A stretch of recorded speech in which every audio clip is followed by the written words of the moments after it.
To start with, we're going to talk about schizophrenia. You know, I think a lot of times people hear these illnesses and they think, oh, that's it. Like, you know, you're done for. Like, you know, your livelihood, your life is over once you get this diagnosis. And that's not true. It doesn't have to be that way. There are effective medications for it. I particularly like the one on the left because he just looks so tormented by this kind of demon-like figure, right? And then you see in these other two kind of this theme or this motif of like multiple heads. So I think that's pretty apt. So, right, so to get to what you guys are describing, I think this is right. So we tend to break down the symptoms of schizophrenia into two main classes. So we tend to think of things as positive or negative symptoms. Positive being something that's there that probably shouldn't be, and then negative being the absence of something that probably should be there. So positive symptoms include delusions. So a delusion is a fixed false belief. This does not include things like, you know, people who buy into conspiracy theories. This is where there's a clearly whatever the person is fixated on is not true. There's verifiable evidence. No one around them believes it to be true, but they can't let go of it, right? Hallucinations. So you guys talked about both of those. So more often than not, it's hearing voices. And this can run the gamut. This can be, I hear my own voice talking to me. I hear other people talking to me. I hear multiple voices talking to me. For whatever reason, in schizophrenia, it actually, what you hear most often is, I hear voices as if they're talking about me. Like, as if I'm not there. Like, I hear multiple people as if they're talking about me, and somehow I'm, like, able to hear in on this conversation. Another thing that's a hallmark of schizophrenia is disorganized thinking. So most of the time when we're having a conversation, one thing kind of logically flows from the next.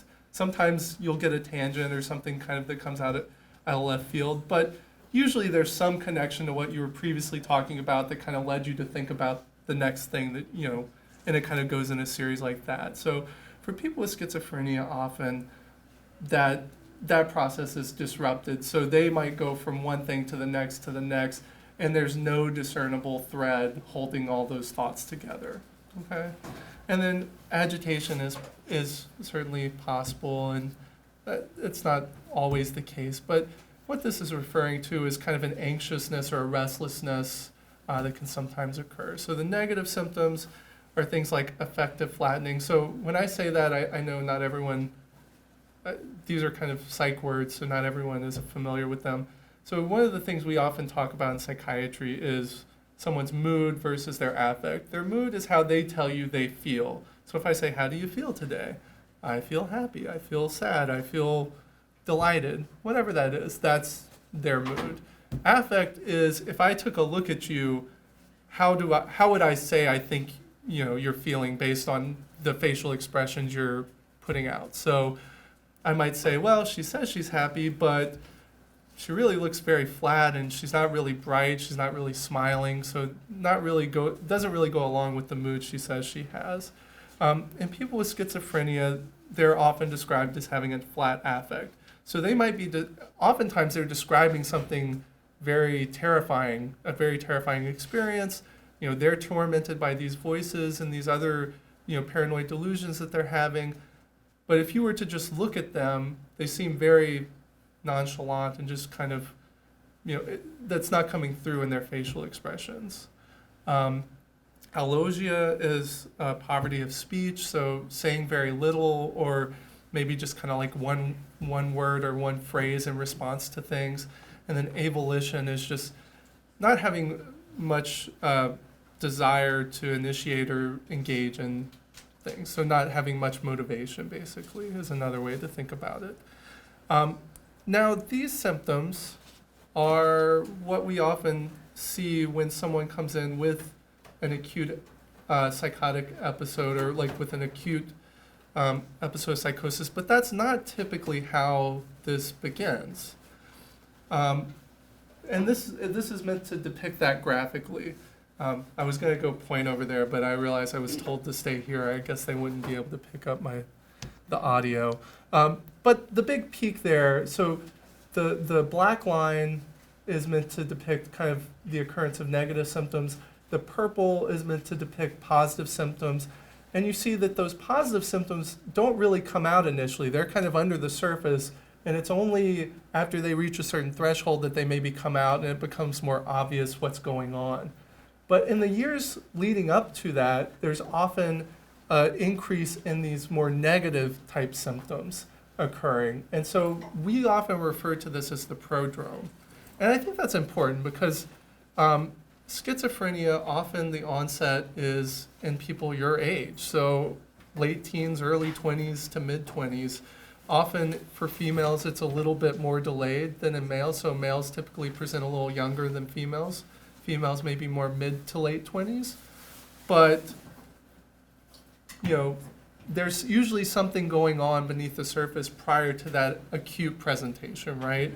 The way we think about schizophrenia is, it's not like other illnesses where there's like a single gene that might be disrupted or mutated, and therefore you have schizophrenia. They've done these studies where they look across the entire genome, and they found upwards of 20 hits. So things that are sort of more likely to be concentrated in people with schizophrenia, but none of them are like super high, like none of them individually confer that much risk. So they might individually increase a person's risk, like 10%, let's say. So the idea is it's an accumulation of one's genetics. So all of those different risk alleles that kind of combine to give you your risk. But even that alone is not enough to cause someone to necessarily have schizophrenia. One of the illnesses that's most highly associated with schizophrenia is something called the George syndrome. It's caused by deletion of a certain portion of the genome. Even only a third of them will go on to develop schizophrenia. That's still higher than any other genetic association, but 2/3 won't develop schizophrenia with this deletion. And so the idea is that it's this combination of this genetics and then an environmental hit. And some of those we know what they might be. Others we're just kind of grasping at straws and we're just kind of guessing that there's some kind of hit. And not all of it has to be physical trauma. So it could be a head injury that kind of sets in motion a cascade in someone who had a genetic background that put them at a little bit of increased risk. But it could also be psychological trauma. So it could be, the abuse, it could be neglect, it could be loss of a parent at a young age. All of these things can kind of set someone up who may not have otherwise gone on to develop schizophrenia, if that makes sense. The point I wanted to make, though, is the way this often looks, especially in kids your age, I'm sorry, I don't mean to call you kids, you're young adults, but in young adults your age, and you may have seen this. So like someone usually goes to college, they do well for like a year, let's say, and then all of a sudden they just stop going to class and they like hole up in their dorm room and they never come out and they stop, bathing and stop. I can't say with 100% certainty that person will then go on to develop schizophrenia, but that's a very common thing that we hear when someone comes in with that acute psychosis. When we talk to the family, they say, well, going back several years, they failed out of college because they stopped going to class, and then they came home and they don't really come out of their room, they don't shower, they don't engage with us, and then all of a sudden, out of nowhere, like they started telling us they were hearing voices, and then it kind of goes from there. So those are some things to maybe keep in mind if you're seeing a colleague or a friend or someone who's maybe experiencing that. Okay.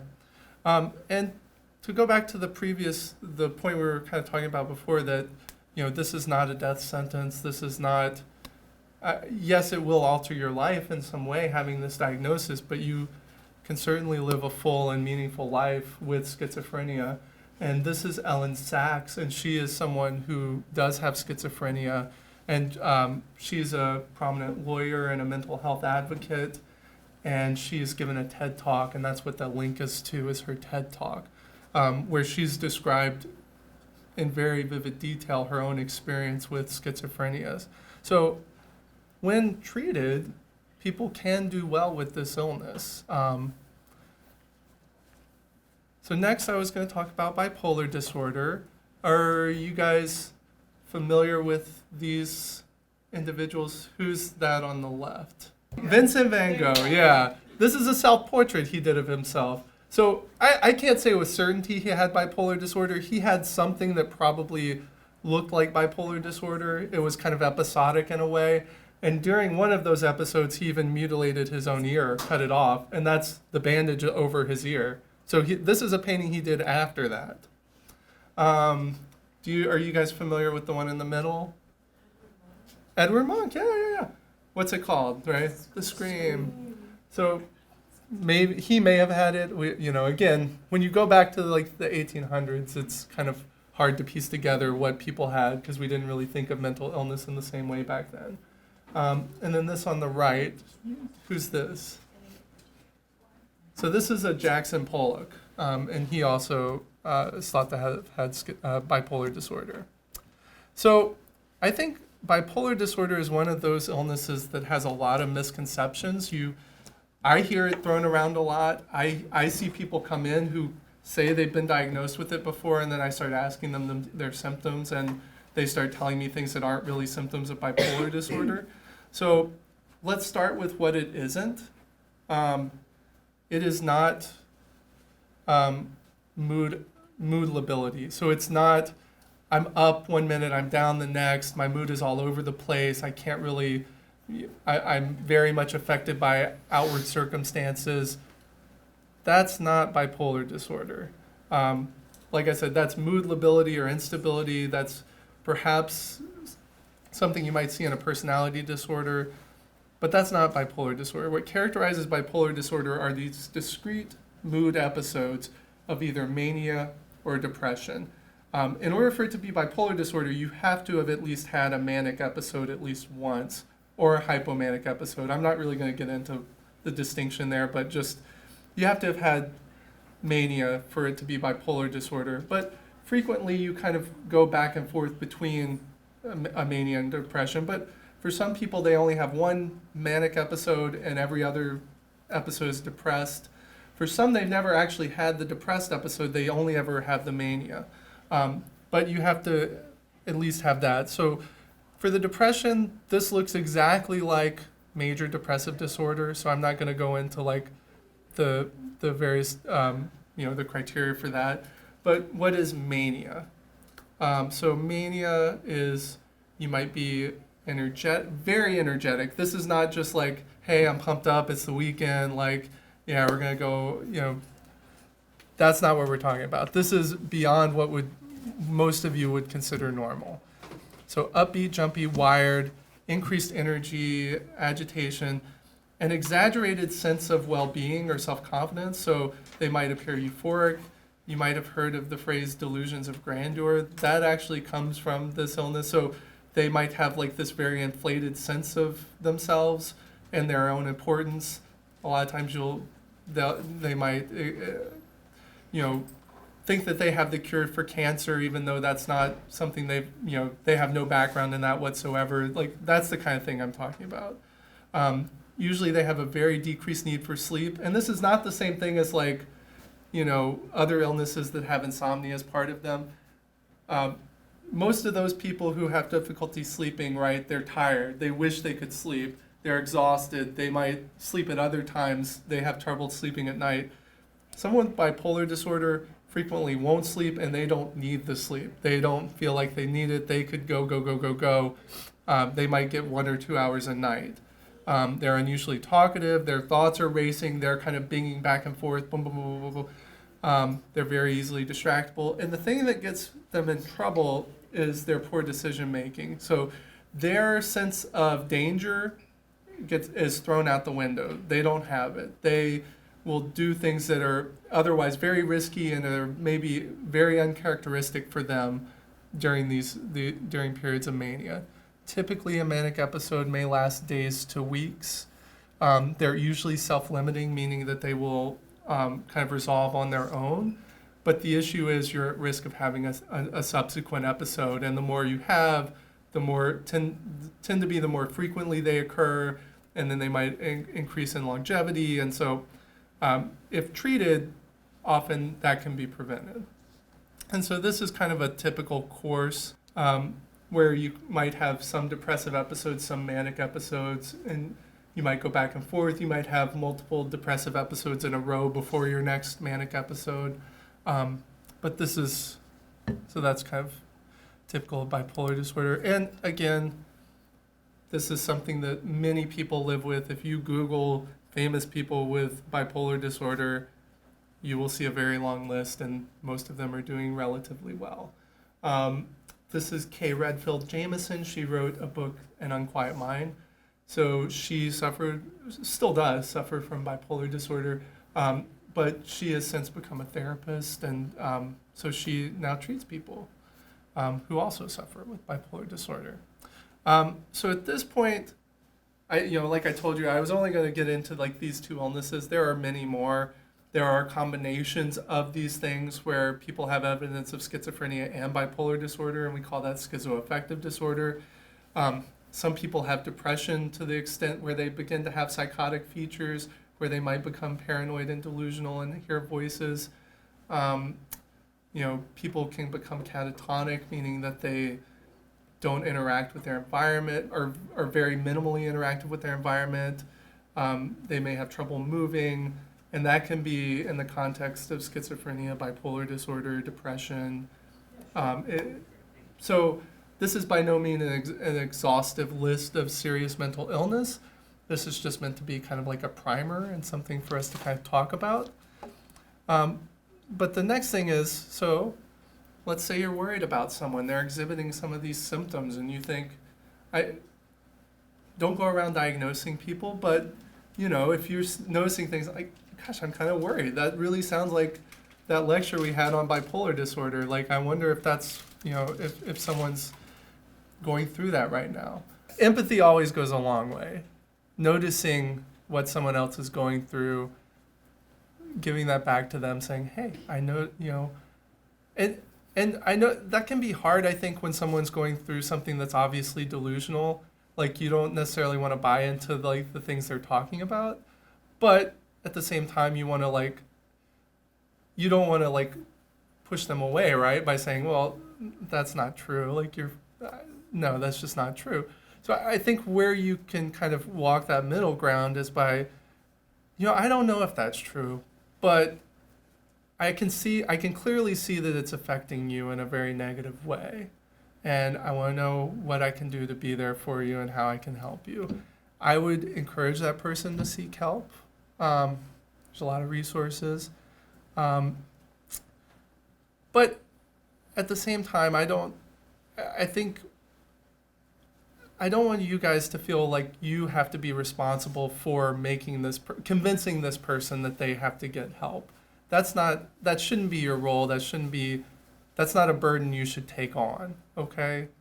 You can encourage someone, but you can't make anyone do anything.